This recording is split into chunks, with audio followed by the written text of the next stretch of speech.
بسم اللہ الرحمن الرحیم۔ سوال: اگر کوئی شخص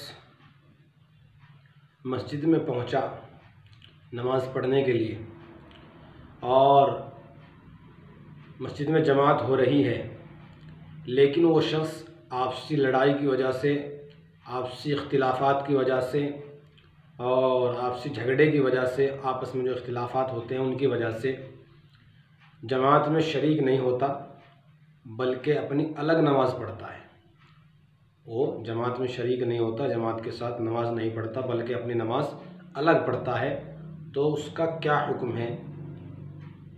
اس کا یہ حکم ہے جواب کہ وہ آدمی جو ہے جماعت چھوڑ رہا ہے اور بغیر جماعت کے نماز پڑھ رہا ہے الگ، نماز تو اس کی ہو جاتی ہے، اس شخص کی نماز تو ہو جائے گی، لیکن اس کو جماعت چھوڑنے کا گناہ ملے گا اور جماعت چھوڑنے کی وجہ سے وہ گنہگار ہوگا۔ ایسا نہ کرنا چاہیے۔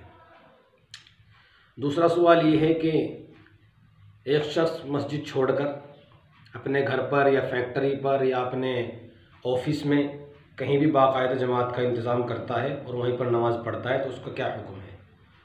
جواب: اس کا یہ حکم ہے، اس کا یہ مسئلہ ہے کہ اگر کوئی شخص دائمی طور پر یعنی کہ ہمیشہ کے لیے اس نے مسجد میں جانا بند کر رکھا ہے اور وہ اپنے گھر پر، اپنی فیکٹری میں یا اپنی آفس میں باقاعدہ جماعت کا انتظام کرتا ہے اور وہیں پر نماز پڑھتا ہے، مسجد میں نہیں جاتا، تو اس کا اس طرح کرنا جائز نہیں ہے۔